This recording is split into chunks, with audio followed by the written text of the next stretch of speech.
Boo Boo, do you have any sensual encounters? None that are safe for you two. No, well, none of these were.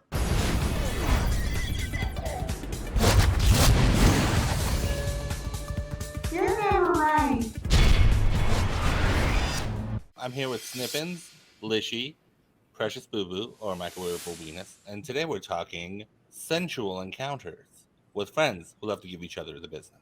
Okay. Lishy, have you reached any further into your BDSM knowledge? So I haven't looked into any more BDSM stuff. As far as I'm concerned, an orgasm is already an A plus. My kid has a tier list, right? And they have S tier. A tier is good enough. I don't need to put a cage on my junk to heighten the experience. I don't need to choke myself while jacking off with the amyl nitrate. You're not going to be caught hung in your closet one day because you. I will never be caught hung. Delicious. Ever. Yes. Because it's only about that long, but it's like that wide. It's like a tuna can. It's like a coffee can. It's like a little tiny coffee can.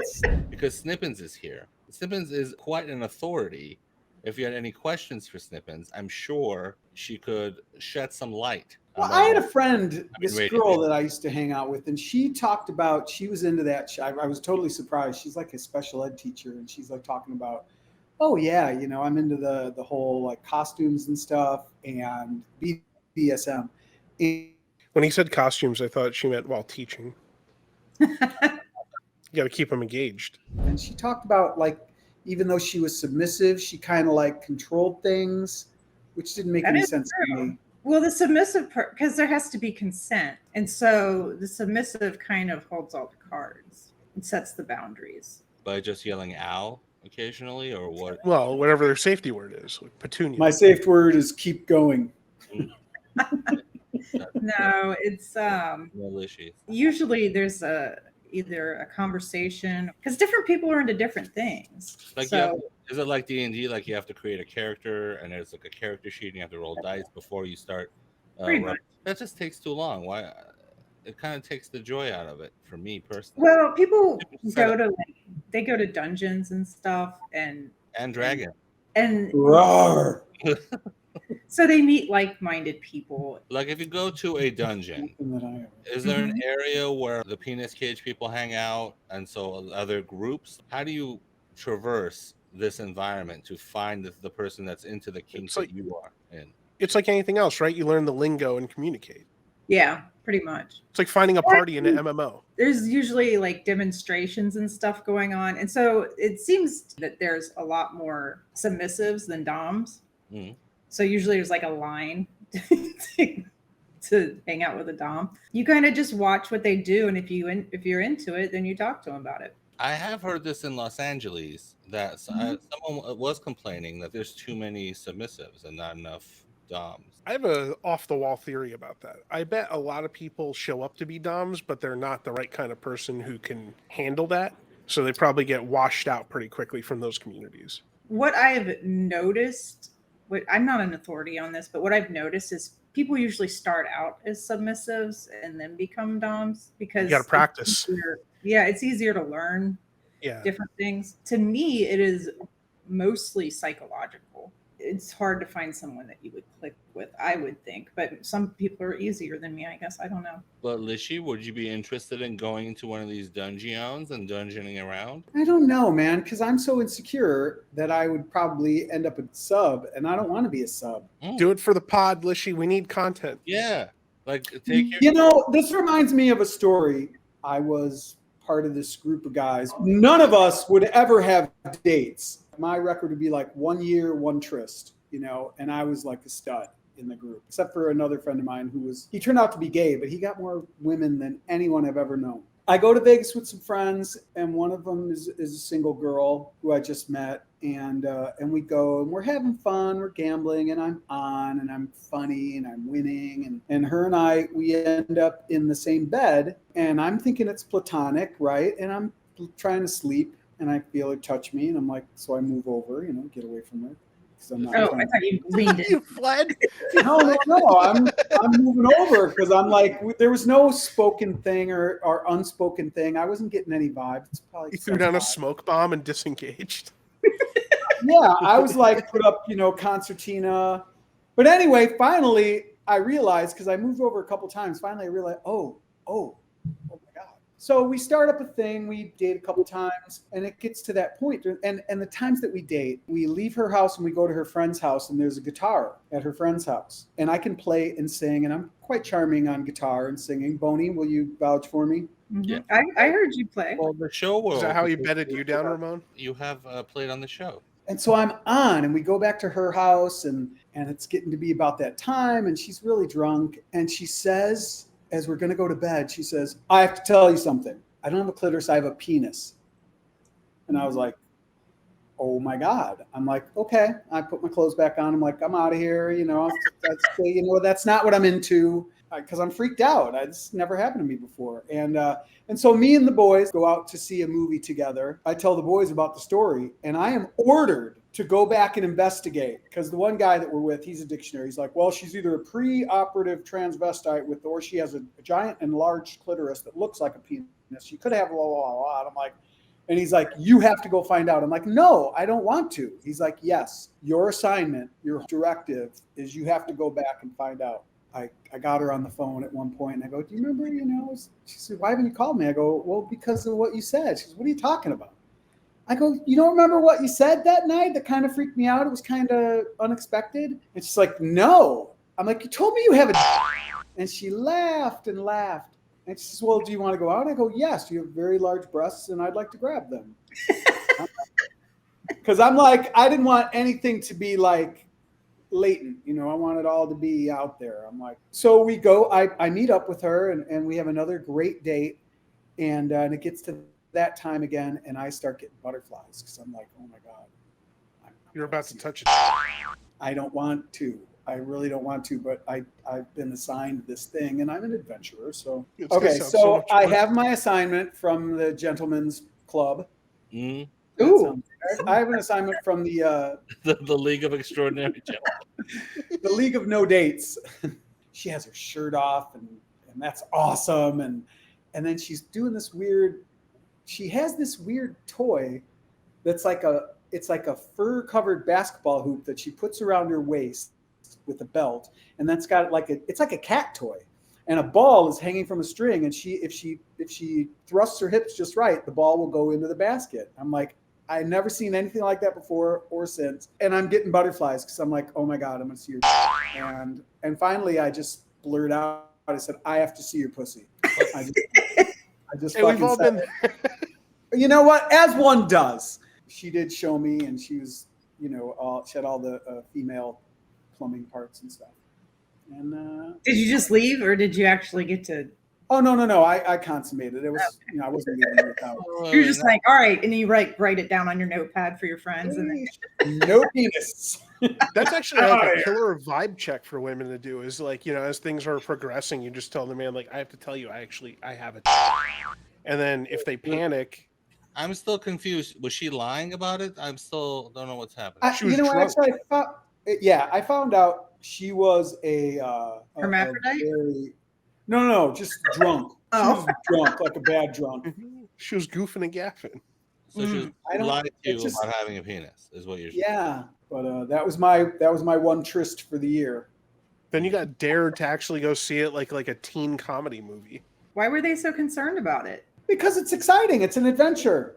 Snippins.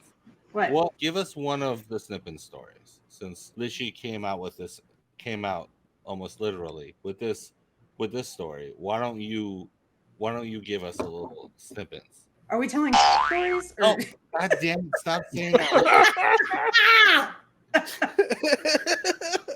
We're gradually developing like a Muppet Show dynamic where like you're Kermit and we're all just like fucking up the whole time. And Yes. But that's what I was anticipating. Do you have a good Snippin story? I don't understand what category that you want a story from. Like somebody? God damn it, not that far. Can we? You are painting such a thin line for her to work through, though. This is ridiculous. You're trying to get her to thread the needle on sex stories for your PG-13 podcast. The fuck is wrong with you, Ramon? Something like you were doing one thing, and then all of a sudden it turned out that it was something completely different. Oh, I know what I'm doing. Right. Was there ever a time where the guy said or the girl said, "Hey, I want this," and it turns out, they were actually two people in a big trench coat? Okay, so there you go. Like a horse costume where it was two people. Yeah. I'm going to tell you about one half of a weekend. I had this friend. He lived out in the country. Like, I live in the city, but he was staying way out in the country, like 2 counties away, 3 counties away. All right. The middle of nowhere. Stop adding counties. Just get on with it. It was a lot. 4 counties. We had gotten there before he got home from work. So he got home from work and he brought a whole bunch of, I guess, people he worked with. A girl came in and like lifted up her shirt or something and was spinning around. And I was just like, okay. I was wearing a dress, which is very unusual for me. I don't usually wear dresses. And I guess I wasn't wearing any underwear. I was just wearing a dress. And she lifted it up and I was just like, hey, easy girl. So I go into the bathroom and I pee and I'm washing my hands and she just comes into the bathroom and I'm just like, oh, hey. And no knock raid. She took her clothes off and she wanted me to shave her vagina like mine. So I took the razor and I threw it and then I went down on her and she got off and I went to the party and my friend Jason was dating this girl and I walked up to him and said, I just girlfriend in the bathroom and then went about my way. Pretty solid. It's a good solid twist. Yeah, I didn't see that coming. You broke Ramon. I don't think there's a censor sign large enough to fit the entire screen. That's what I'm saying. I can't tell you any of my stories. Yeah. Did you get upset about that? I was gonna joke that seems like such a hilarious icebreaker. Shave my vagina like yours is such a clear invitation. Her friend and this other guy were like, hey, we're going to the store. So I got in the truck to go to the store with them. And that girl just was sticking her tongue all the way down my throat. And I was like, man, I am just racking it up tonight. Snippets. Is shave my vagina even a thing with women? Like, do they? I shave my own vagina. Or I go get a Brazilian. Well, where you import someone from is none of our business. What I'm trying to ask is, or how many? Oh yeah, I think this was a country girl, and she just didn't know a lot of things. She saw like the mohawk and was like, "Oh, I gotta get me one of them." It was a pickup line. Exactly. I'm with Boo Boo over there. It was like, you want to talk to the girl and you don't know what to say, so you see something and you're like, I would like your. If dudes could figure out how to walk into a room and say, shave my balls, and that leads to intercourse, it's all you would hear guys say. It's all men would say. That's what I'm saying. What is the male equivalent to that? Like, there isn't. We don't have one. Can I please see your vagina again? It's as close as we can do. So, Lishy, did you continue ever seeing that person again or no? We went out a couple times and it was not good, so I stopped seeing her. It's because she didn't have a. No, she just wasn't nice, and she was drunk. Well, that'll do it. But I still don't understand, why would she say that she had a penis when she didn't have a penis? I could probably look her up. We have some mutual friends. I just don't want to. She didn't remember it when you confronted her weeks afterwards. She's not going to remember now. She didn't know what else to say. And I'm thinking it's the opposite of the girl with the razor fetish, right? Like the girl with the razor thing was just like, whatever I got to say to get what I want. I think this works the opposite, where she tried to say something. What she wanted was for me to go away. And that's why she said what she said. But she had some other thing that you would think was less upsetting. One time I went shopping and spent a bunch of money. So I came home and told my husband I cheated on him, and he was very, very upset. And then I was like, I didn't really cheat on you. I just spent this much money. And he was like so relieved.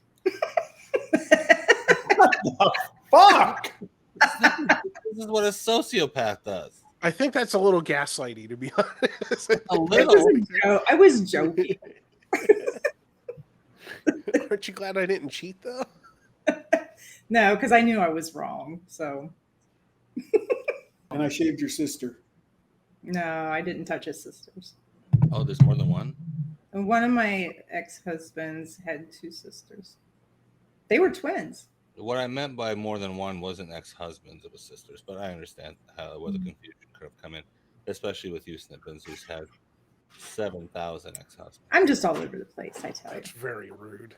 It's not my fault. My Snippins is she one more and she gets a free set of steak knives. Really? Robbie. So I have tallied our votes, and feel free to write in the comments section who you think is never right in this episode. I was just minding my own business. You were all up in her business. Mm-hmm. No, she came to my business, and I was like, it's going to be a long night. I better take care of this. You're never right. Don't forget to like, comment, and subscribe, and hit that notification bell if you want more content from the Never Right podcast.